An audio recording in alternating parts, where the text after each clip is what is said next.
Hello everyone, welcome back to my channel. Pada video kali ini saya akan menunjukkan bagaimana caranya menggunakan sensor TDS industrial grade beserta dengan transmitter untuk sensor ini. Jadi tonton video ini sampai akhir.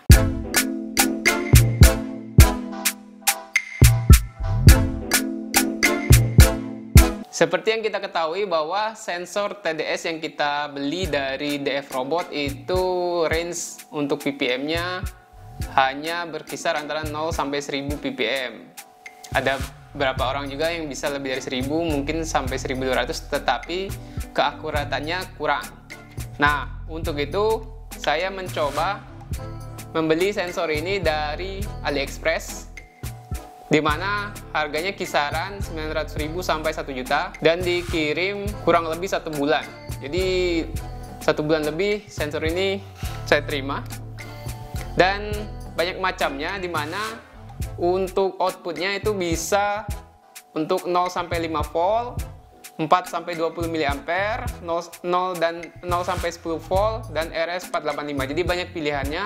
Jadi kalian dapat memilih outputnya sesuai dengan yang Anda inginkan. Untuk range pengukurannya ini bisa Anda pilih untuk conductivity atau TDS. Jadi kalian bisa memilihnya sesuai dengan yang Anda inginkan, di mana untuk range tertinggi untuk conductivity itu bisa sampai 44.000, dan untuk ppm itu yang tertinggi adalah 0 sampai 2000 ppm. Jadi sangat cocok bila kita ingin menggunakan untuk aplikasi hidroponik. Dan untuk sensornya sendiri ini probe-nya sangat bagus, jadi kita bisa mengaplikasikannya ke sampling point, di mana di sini sudah ada thread setengah NPT. Jadi kita langsung masukkan ke sini ke sampling point pipa. Nah, jadilah seperti ini ya. Jadi sangat baik jika kita gunakan untuk pengukuran TDS untuk aplikasi hidroponik ataupun yang lainnya. Dan untuk probe-nya sendiri di sini menggunakan platinum untuk besinya. Untuk pengukuran TDS-nya menggunakan platinum hitam dan juga berbahan plastik, dan panjang kabelnya kurang lebih 5 meter. Jadi sensor ini sangat cocok digunakan untuk industrial. Selanjutnya, bagaimana caranya kita memprogram dan mengkalibrasi transmitter ini dengan Arduino. Di sini saya menggunakan Arduino Nano, di mana nanti kita hubungkan sensor 1, di mana di sini kalau dibaca dari datasheetnya sensor 1 digunakan untuk sensor TDS-nya dan sensor 2 untuk temperaturnya. Tapi yang saya gunakan hanya sensor 1. Nanti output dari sensor 1 akan kita hubungkan ke input analog Arduino Nano. Dan untuk tegangan voltage yang diperlukan oleh transmitter ini memerlukan tegangan 12 volt sampai 24 volt. Jadi sangat cocok untuk industrial. Jadi tidak hanya bisa digunakan di Arduino, tapi juga bisa digunakan untuk PLC maupun controller yang lainnya. Oke, selanjutnya kita program sensor ini menggunakan transmitternya, dan kemudian kita akan coba kalibrasi dan membaca nilai TDS pada air. Oke, selanjutnya kita program Arduino-nya. Saya masukkan library untuk LCD, jadi kita tampilkan nilainya ke LCD. Sini untuk TDS-nya saya menggunakan pin A1, jadi nilai analog dimasukkan ke pin A1. Untuk board setup di sini saya inisialisasi untuk LCD-nya. Untuk void loop nanti kita menggunakan milis, jadi setiap 5 detik sekali dia akan membaca nilai sensor yang ada pada pin A1. Dan untuk pembacaannya, pertama kita baca dulu voltage analognya, di mana menggunakan rumus analog read dikali dengan 5 volt dibagi dengan 1024. Jadi ini sudah standarnya untuk membaca nilai voltage-nya. Kemudian dari voltage ini kita ubah menjadi TDS value, di mana sesuai dengan datasheet yang ada pada transmitter ini untuk 0 sampai dengan 5 volt outputnya menggunakan rumus maksimum ppm dikali dengan nilai sensor voltage-nya dibagi dengan 5 volt karena kita menggunakan output 5 volt. Jadi nanti sesuai contoh berikut di mana 2000 ppm dibagi dengan 5 volt dikali dengan voltage TDS yang ditampilkan oleh analog read-nya. Cukup mudah kan? Nanti nilai TDS value dan voltage TDS-nya kita tampilkan ke LCD. Oke, selanjutnya kita akan coba praktekkan. Oke, setelah programnya diupload, kita hidupkan transmitter dan Arduino-nya. Di sini transmitternya menggunakan voltase 12 volt. Nah, sudah terbaca di LCD-nya volt 0 dan ppm 0. Selanjutnya kita akan mengkalibrasi sensor ini berikut dengan transmitternya. Di mana sini ada tombolnya untuk kalibrasi, ditekan lama sampai hidup lampu kuning. Kemudian langkah selanjutnya ialah kalibrasi 0, tekan 2 kali sampai lampu warna merah muncul. Biarkan berkedip kurang lebih 30 detik sampai 40 detik. Jadi proses ini akan mengkalibrasi 0, artinya posisi 0.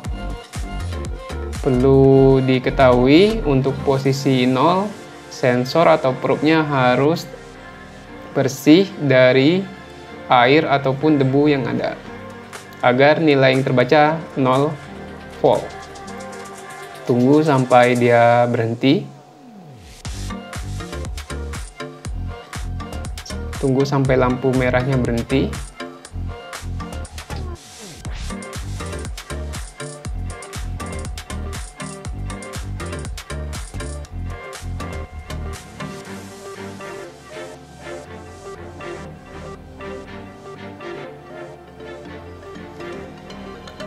Nah, sudah berhenti, lampu merahnya hidup, menyala. Langkah selanjutnya adalah kalibrasi untuk cairan kalibrasinya. Harus menggunakan cairan kalibrasi sesuai dengan yang diminta. Di sini saya menggunakan 714 ppm, kemudian pencet 1 kali sampai lampu hijaunya berkedip. Nah, ini adalah kalibrasi selanjutnya. Tunggu sampai lampu hijaunya berhenti berkedip.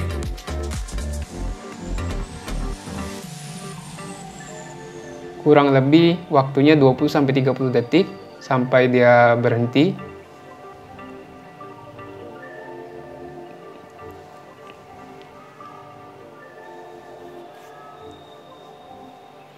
Apabila berhasil, maka lampu hijaunya akan berhenti selama 20 detik lagi. Jadi dia akan berhenti dengan kondisi lampu hijau.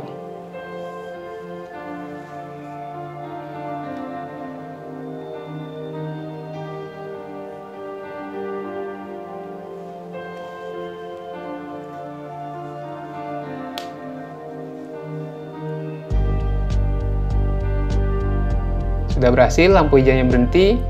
Dan kemudian dia akan dalam kondisi selama 20 detik dan akan menyimpan datanya kembali ketika lampu kuning berkedip.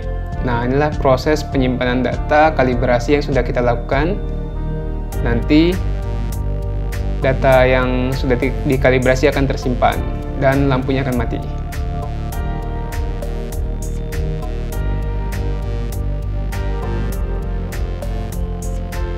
Nah, selesai. Ketika lampunya sudah mati, proses kalibrasi sudah selesai. Jadi, sensor dan transmitter ini sudah kita kalibrasi. Nah, di sini sudah terbaca. Ini seharusnya memakai cairan kalibrasi yang sesungguhnya. Di sini saya hanya mencontohkan kalibrasi menggunakan cairan ppm yang saya punya. Oke, kita coba untuk pembacaan sensor yang lebih dari 1000 ppm. Saya menggunakan cairan kurang lebih 1200 sampai 1300 ppm. Nah, terbaca 1184 ppm dengan voltase 2,91. Artinya dengan voltase 2,9 DC itu dapat membaca ppm 1100, dan jika kita gunakan ppm air yang sampai 2000 ppm, dia akan membaca sampai 5 volt. Jadi artinya sensor ini sangat baik digunakan, artinya tepat untuk digunakan dengan range 0 sampai 2000 ppm. Untuk nilai ppm 1100 saja dia menggunakan, untuk nilai ppm 1200 dia menggunakan voltase 3 volt. Artinya jika kita menggunakan ppm 2000 ppm, dia bisa sampai dengan 5 volt sesuai dengan standar dari input analog Arduino 0 sampai 5 volt. Jadinya sensor ini sangat cocok digunakan untuk range 0 sampai 0 sampai 2000 ppm. Oke, cukup sampai di sini saja video saya kali ini. Semoga ini bermanfaat bagi kalian dan dapat kalian coba dan dapat kalian implementasikan dengan baik. Jangan lupa like dan subscribe. Terima kasih.